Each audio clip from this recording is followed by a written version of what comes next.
Hello बच्चों, आप सभी लोगों को नमस्कार। मैं चंदन सोनी अपने YouTube channel maths by Chandan sir पे आप लोग का स्वागत करता हूं। ठीक है, आज हम लोग ट्रिग्नोमेट्री के थर्ड लेक्चर के बारे में बात करेंगे।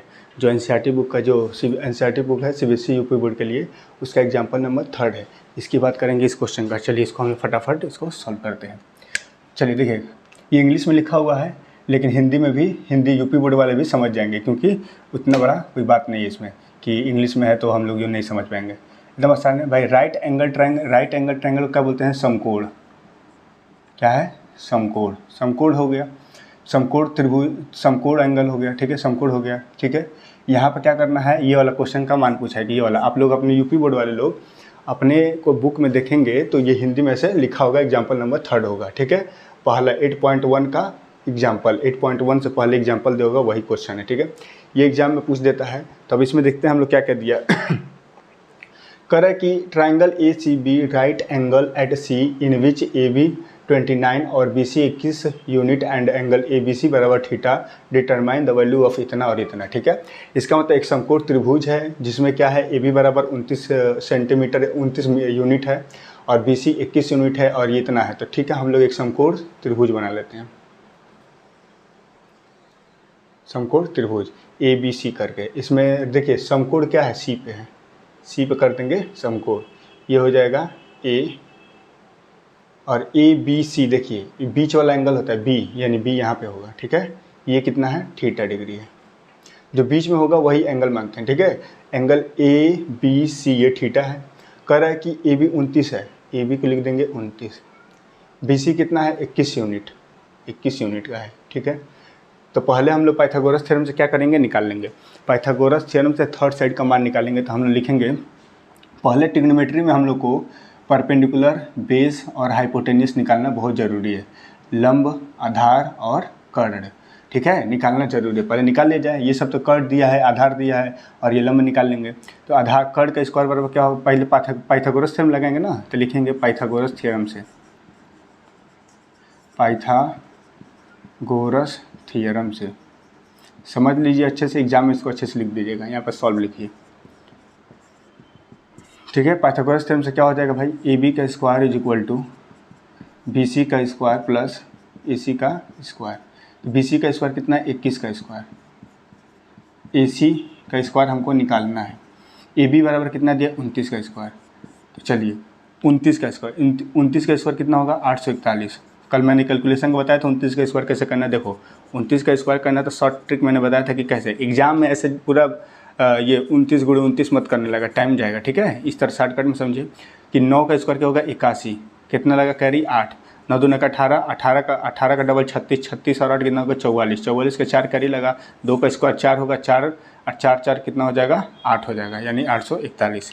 तुरंत ऐसे कर लेना, ठीक ना। एग्जाम में कैलकुलेशन में टाइम वेस्ट नहीं करना, क्योंकि ऑलरेडी हमारे पास 3 घंटा समय है और 35 क्वेश्चन है, ज़्यादा क्वेश्चन है, तो टाइम नहीं पड़ता है। तो ये कैलकुलेशन में टाइम नहीं गंवाना है। 821 का स्क्वायर कितना हो जाएगा, 441 प्लस क्या हो जाएगा, ए सी का स्क्वायर। डायरेक्ट याद रखिए 30 तक। देखिए अभी बता दे रहा हूँ इधर, चलिए बाद में बताएंगे।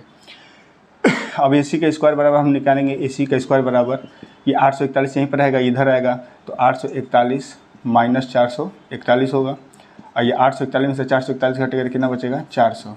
ठीक है, तो ए सी बराबर क्या हो जाएगा, ए सी का स्क्वायर बराबर ए सी स्क्वायर बराबर ए सी बराबर हो जाएगा अंडर रूट में 400। ठीक है, तो ये कितने का परफेक्ट स्क्वायर होता है, 20 का। ए सी बराबर आ गया 20, ए सी बराबर कितना आ गया, 20।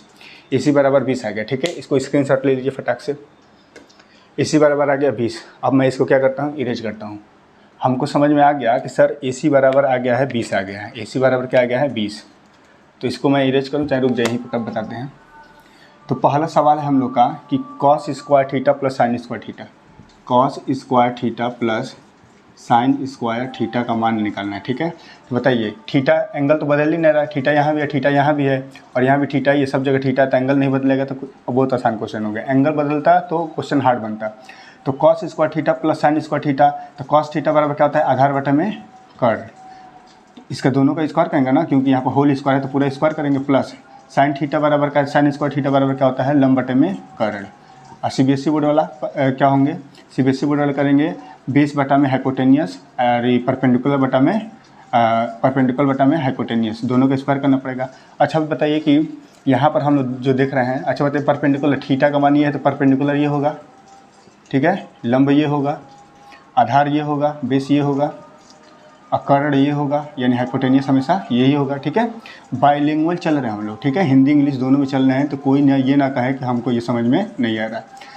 अब देखिए तो यहाँ पर रख दीजिए मान cos square theta plus sine square, आधार क्या है, आधार 21 है, कर्ण कितना है 29 है, का स्क्वायर कर दीजिए, प्लस लंब कितना है 20 है, 20, कर्ण कितना है 29 है, 29 क्या क्या कर देना है, स्क्वायर कर देना है। कर्ण हमेशा बड़ा होता है, ये आप लोग को बात याद होना चाहिए। अगर कोई बताइए 21 था 29 था, अगर किसी को ट्रिपलेट याद होता कि 20 21 29 होता है तो डायरेक्ट बता देता कि 20 21 29 होता है सर, 20 21 29 होता है, वो डायरेक्ट बताता है कि सर 20 21 29 होता है। और पाइथागोरस थ्योरम से अगर निकालना पड़े, क्योंकि आप लोग बोर्ड में है तो लिखना पड़ता है, नहीं तो एमसीक्यू में क्वेश्चन आता है तो 21 29 20, ये 20 होगा तुरंत आप अपना करके बता देते, तो ट्रिपलेट भी याद रखा करिए, ठीक है। अब इसको सॉल्व करिए, देखिए अब यहाँ पर आप कितने बच्चे होंगे ना, जाकर 21 का गुणा करेंगे इधर, फिर 29 का करेंगे, टाइम वेस्ट होगा। इस तरह से आपको याद कर लेना है। देखो 1 से लेकर के 30 तक का क्या कर देना है, स्क्वायर याद करना है, स्क्वायर कैलकुलेशन स्पीड बनाने के लिए। 1 से लेकर के 30 का क्या करना है, क्यूब याद करना है, क्यूब 20 तक का भी हो जाएगा तो कोई दिक्कत नहीं है, 20 तक का क्यूब, क्यूब मतलब क्यों स्क्वायर मैंने वर्ग याद कर लेना है, ये क्या करना है, घन याद कर लेना है, ठीक है, क्यूब। फिर उसके बाद टेबल याद कर लेना है, टेबल में पहाड़ा याद करना है 125, 1 से 25 तक या 1 से 20 तक भी याद कर लेंगे तो हो जाएगा काम। कैलकुलेशन भी 21 का कितना होगा 400, देखिए हम डायरेक्ट लिख रहे हैं, हम गुणा वुणा कुछ नहीं कर रहे। 29 का कितना हो जाएगा, 29 का स्क्वायर कितना हो जाएगा बताइए 841, प्लस 20 का स्क्वायर 400, 29 का स्क्वायर कितना हो जाएगा बताइए 841। देखिए यहाँ पर हर दोनों बराबर है, डिनोमिनेटर बराबर है तो क्या हो जाएगा, डिनोमिनेटर का एलसीएम हो जाएगा 841 से होगा, 441 और 400 कितना हो जाएगा 841, 841 कर दिया, कितना आंसर आया 1, यानी इसका आंसर कितना आ गया, इसका आंसर आ गया 1, ठीक है। जल्दी से स्क्रीनशॉट लीजिए, अगला क्वेश्चन बता रहा हूँ, ठीक है, हाँ ठीक है ले लिए। अब चलिए इसको मिटाता हूँ, यहीं पे मिटाता हूँ, पाइथागोरस थ्योरम वाला मिटा दूँ क्योंकि ये सब तो आप लोग का पता ही है, आता होगा।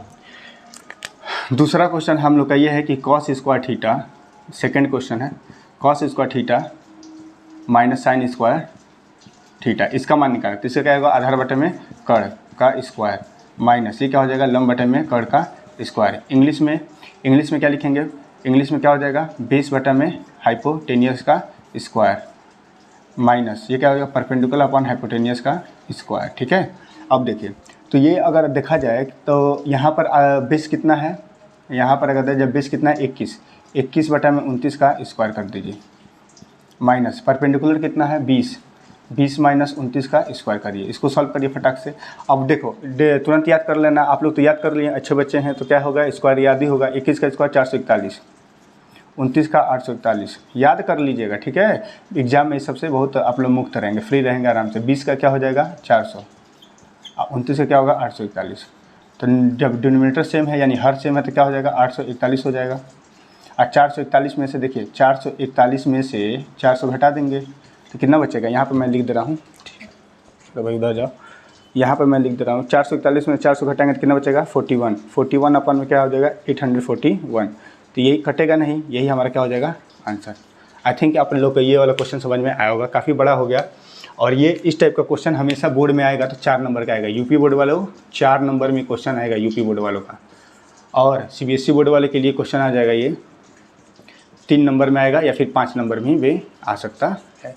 तो एग्जाम्पल नंबर 3 समझ में आ गया, और भी एग्जाम्पल नंबर 4 है उसको भी बताते हैं। तो पहले स्क्रीनशॉट ले लीजिए, ठीक है, ओके। अब मैं मिटाता हूँ,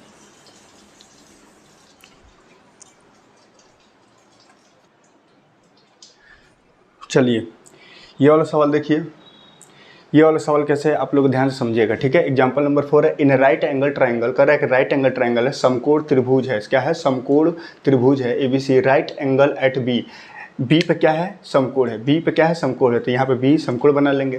कह रहा है यदि tan A बराबर 1 है, यदि tan A बराबर 1 दिया है तो कह रहा है कि सिद्ध कीजिए, क्या करें कि ये वाला कह रहा है कि सिद्ध कीजिए कि ये बराबर होगा, अगर इतना बराबर ये दिया है तो, ठीक है। इस प्रकार का क्वेश्चन एग्जाम में बहुत ज़्यादा पूछा जाता है। तो चलिए हम लोग इसको सॉल्व करते हैं फटाक से। तो यहाँ पर देखिए सॉल्व लिखेंगे, सॉल्व मतलब हल। तो देखिए 10 a बराबर हमको दिया ना, 10 a बराबर कितना दिया है, 10 a बराबर 1। मैंने क्या बोला कि कभी भी त्रिकोणमिति में लंब, कर्ण, आधार ये तीनों निकालने का हम लोग प्रयास करेंगे सबसे पहले। तो आप लोग कहेंगे कि सर 10 a बराबर फार्मूला क्या होता है, तो कहोगे कि 10 a बराबर सर होता है लंब बटे में आधार, इंग्लिश में क्या हो जाएगा, परपेंडिकुलर बटा में बेस। ठीक है, परपेंडिकुलर बटा बेस, लंब बटा आधार। तो आप कहेंगे सर लंब का मान 1 दिया है, आधार का मान तो दिया ही नहीं, अरे कुछ नहीं नीचे तो 1 होगा, तो आधार का मान 1 हो गया, यानी लंब का मान हो गया 1, आधार का मान हो गया 1। तो ये हो गया परपेंडिकुलर, ये हो गया बेस। ठीक है, अब हम लोग परपेंडिकुलर बेस पता चल गया, लंब आधार पता चल गया, तो हम लोग क्या निकालेंगे, कर्ण, यानी कि हाइपोटेनस का स्क्वायर बराबर होता है परपेंडिकुलर का स्क्वायर प्लस बेस का स्क्वायर। ठीक है, यही पाइथागोरस यहाँ पे लिख देंगे आप कि पाइथागोरस थ्योरम से, पाइथागोरस थ्योरम से ऐसे लिख देंगे, यहाँ पर लिखेंगे, लिख के करेंगे नहीं तो नंबर कट जाएगा।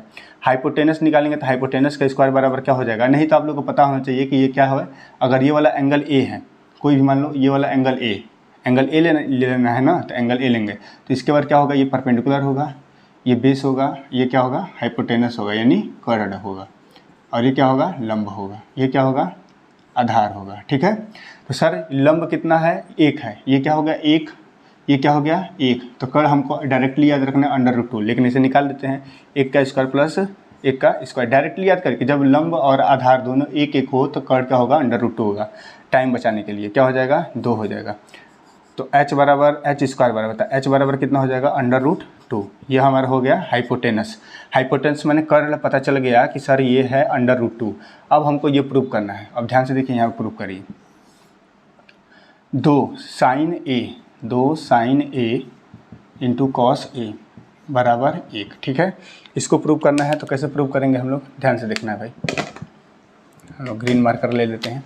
तो लिखिए 2 गुणे साइन ए बराबर क्या होता है जी, परपेंडिकुलर बटा में हाइपोटेनस, इंटू, या डॉट का मतलब होता है इंटू, कॉस ए का मतलब क्या होता है, ये बेस बटा में हाइपोटेनस। ठीक है, बेस बटा में हाइपोटेनस।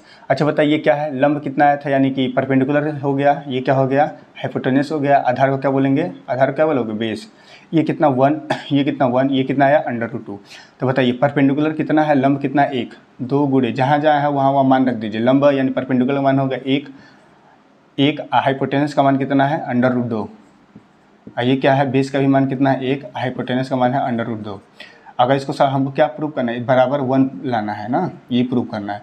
तो देखिए √2 और √2 का मल्टीपल होता है तो क्या होता है, 2 होता है, √3 और √3 का मल्टीपल होता है तो क्या होता है, 3 होता है। कोई कहे कि 3 √3 का स्क्वायर करके दिखाओ, तो आप लोग कहेंगे सर इसको 3 गुणे √3 देखो, इसको कहेंगे 3 √3 गुणे 3 √3 करेंगे। ठीक है, तो 3 3 जा 9, 3 3 जा 9, और 3 √3 का मल्टीपल करेंगे तो 3 आएगा, तो क्या हो जाएगा, 9 3 27। ये भी कई लोगों को करने नहीं आता, ऑफलाइन कोचिंग में मैं पढ़ाता हूँ तो वो भी करने नहीं आता है, तो भाई वो भी सीख लेना है कि कैसे करना है। ठीक है, हाँ, तो फिर यहाँ से अगर हम लोग क्या करेंगे, तो सर ये क्या हो जाएगा, 2 गुणे ये 1 का मल्टीपल 1 ही होगा, √2 का मल्टीपल अभी बताए हैं कितना होगा, 2 होगा, बराबर 1 प्रूफ करना है, 2 से 2 कट गया, 1 बराबर क्या आ गया, 1, यानी 1 बराबर 1 आ गया, मतलब LHS है ये क्या है, RHS है, दोनों आपस में क्या हो गए, बराबर हो गए।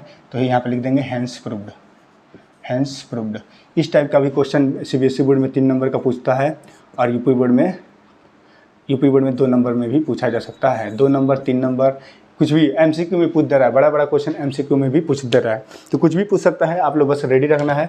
अगले ये वाले वीडियो में बस यही 2 क्वेश्चन बताएंगे, क्योंकि वीडियो ज़्यादा बड़ा हो जा रहा है, तो क्या करेंगे, बस 2 क्वेश्चन, अगले 2 वीडियो में और भी एग्जाम्पल आता रहेगा। NCERT का हर एक एग्जाम्पल और हर एक क्वेश्चन मैं एक्सरसाइज का करा दूंगा। ठीक है, एग्जाम से पहले कराऊंगा। तो भाई इतना आप लोग को समझ में है कि नहीं आया, अगर नहीं समझ में आया तो आप लोग वीडियो को बार बार देखिएगा, और अपने जितने भी क्लास 10th के स्टूडेंट हैं, चाहे CBSE बोर्ड को हो चाहे यूपी बोर्ड को हो, सबको क्या कर दीजिए, शेयर कर दीजिए, लाइक कर दीजिए, सब्सक्राइब कर दीजिए। ठीक है, आप लोग के लिए मेहनत कर रहा हूँ, तो थोड़ा आप लोग भी मेरे लिए थोड़ा सा हेल्प कर दीजिएगा। ठीक है, बहुत बढ़िया। तो अच्छा लगा आप लोग को वीडियो, आई होप कि आप लोग को अच्छा लगा होगा। ठीक है, तो कैलकुलेशन का वीडियो आएगा, फिर बाद में आएगा, अभी हम लोग क्या करते हैं, बोर्ड एग्जाम का ये वाला हम लोग कर लिए। ठीक है, मतलब हमेशा डेली एक वीडियो आता रहेगा। ठीक है, कोई दिक्कत वाली बात है बताइए, कोई किसी को दिक्कत, कोई परेशानी नहीं, कोई परेशानी नहीं होगा। हाँ, कई लोग पूछते हैं कि आप किस कोचिंग में पढ़ाते हैं, तो भाई मैं रसड़ा के नेशनल कोचिंग में ऑफलाइन पढ़ाता हूँ। ठीक है, ऑफलाइन में हम लोग नेशनल कोचिंग में पढ़ाते हैं, ओल्ड नेशनल, रसला में 2 नेशनल है, एक न्यू नेशनल कोचिंग है, एक ओल्ड नेशनल कोचिंग है। तो ओल्ड वाला में हम पढ़ाते हैं, ठीक है। ओल्ड वाला क्या है, वो रसला का सबसे बेस्ट कोचिंग वही है, तो उसी में ऑफलाइन में भी पढ़ाते हैं, बहुत सारे लड़के पढ़ते हैं उसमें, बहुत अच्छा कोचिंग है। तो आप लोग को किसी को भी ऑफलाइन में पढ़ना हो तो उसमें आकर हमसे पढ़ सकता है, बाकी ऑनलाइन तो मैं पढ़ाता हूँ, ठीक हो। तो ये आप लोग समझ गए, ठीक है। All the best, bye.